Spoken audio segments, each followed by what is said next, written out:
Today, many modern scientists arguing that human brain is not capable of doing two things at the same time. I am a living example that they're all wrong. I have 12, 14 tracks running in my mind all the time. Intellect is only the surface aspect, it is a veneer.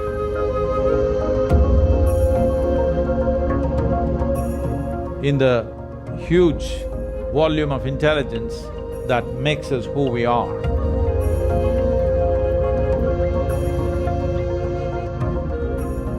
If you look at the evolutionary dimension of life upon this planet, why a human being is dominating this world, though physically we are weaker than many other creatures on the planet, is simply because in some way we have become more competent than others.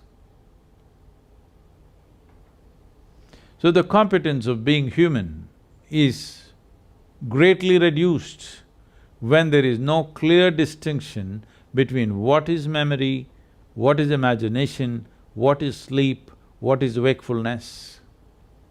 There are 5 major points of receptivity in one's mind.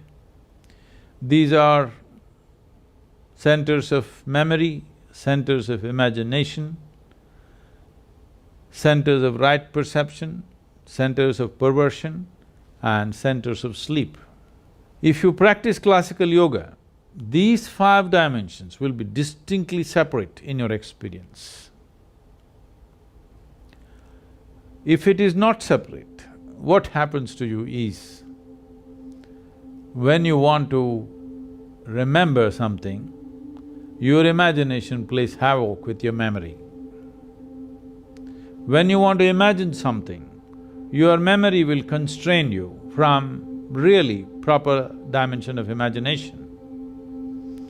When you want to sleep, you will have dreams. When you want to be awake, you will fall asleep. This causes a whole lot of confusion and inefficiency of life. I am not talking about you being efficient in your profession or in your office or wherever else. That also, yes, in that way also it manifests, but more than that, inefficiency of life. When I say inefficiency of life, this life will not function with the effervescence and exuberance and exploration that life is, that it can explore many dimensions within itself. This possibility is greatly reduced simply because this mix-up has happened in people's experience of life. Classical yoga is very, very focused on separating these things. If you separate these things, you can become what is called as an Avadhani.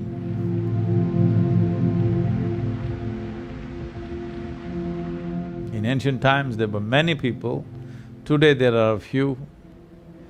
Some of them are called Avadhanis, which means they have 8 types, 8 capabilities. That is, at a single moment, at a given moment, they can perform 8 different actions. Like they can compose poetry, at the same time, they can do a very complex mathematical problem, at the same time, they can smell perfumes and decide which is which, at the same time, they can taste many things and say whatever they have to say about it, at the same time, they can do many things like concerning with all the 5 senses of seeing, hearing, smelling, tasting and touching. Many actions they can perform at the same given time. 8 type of actions, if you can perform, you are called an Ashtavadhani. If you can perform 10 types of actions, you are called a Dashavadhani. If you can do 100 types of actions, you're called a Shatavadhani. If you can do 1,000 types of actions, you're called a Sahasravadhani. Sahasravadhanis have been very, very rare. People say that Agastya Muni was a Sahasravadhani, that means he could do 1,008 things at the same time. So these Avadhanis are not just legend, there have been many in the past which are well-recorded incidents. Vidyapati in Andhra Pradesh was a Dashavadhani. Through him, an entire culture of Dashavadhanis developed in Andhra Pradesh. Even today in the villages of Andhra Pradesh, there are Ashtavadhanis and Dashavadhanis in quite a good number. Siddhachandra was a Shatavadhani. He performed 100 types of actions under the scrutiny of Akbar's court, the Emperor Akbar's court. And he was honored for this and given the title of Shatavadhani because he performed 100 functions. And in modern times, there have been people who have performed 100 different actions, like Ravichandra Bai, who was a Gujarati Jain, who is a Shatavadhani. Tirukural Ramakanaga Subramaniam was Shodasavadhani, that means he performed 16 actions at a time.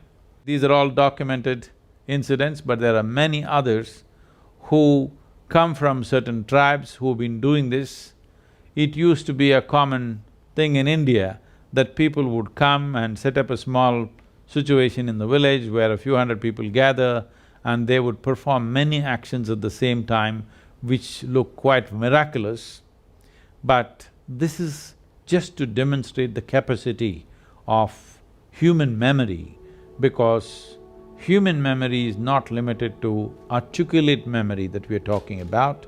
Articulate memory is just a thin layer, the rest is a profound dimension. Our body carries 1,000,000,000,000 times more memory than what you can articulate in your mind.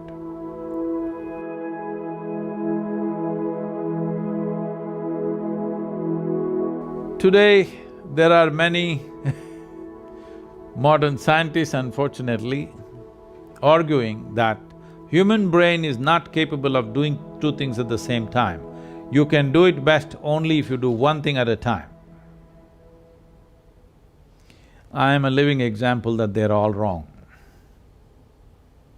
I have 12, 14 tracks running in my mind all the time. Do I look distracted, disturbed or stressed because of that? No.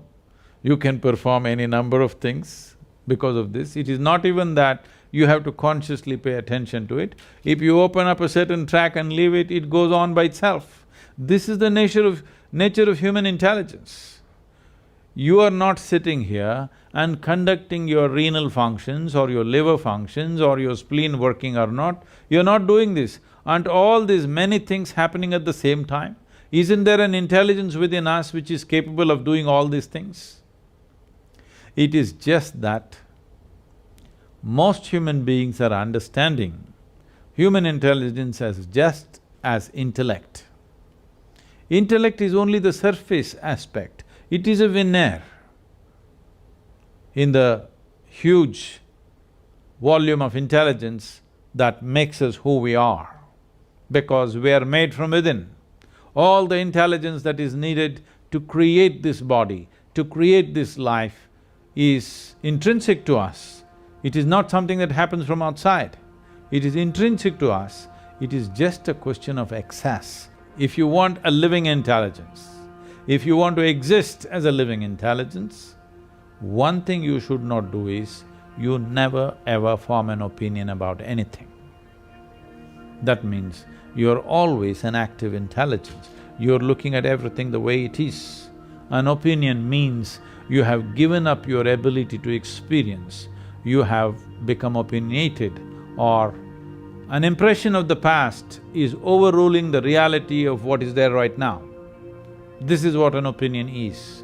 But unfortunately, we have created societies where unless you have an opinion, you're considered dumb or stupid because you have no opinion. But that's the smartest thing you can do, that is the most intelligent thing you can do, is that you did not subscribe to any opinion, you're willing to look at everything just the way it is.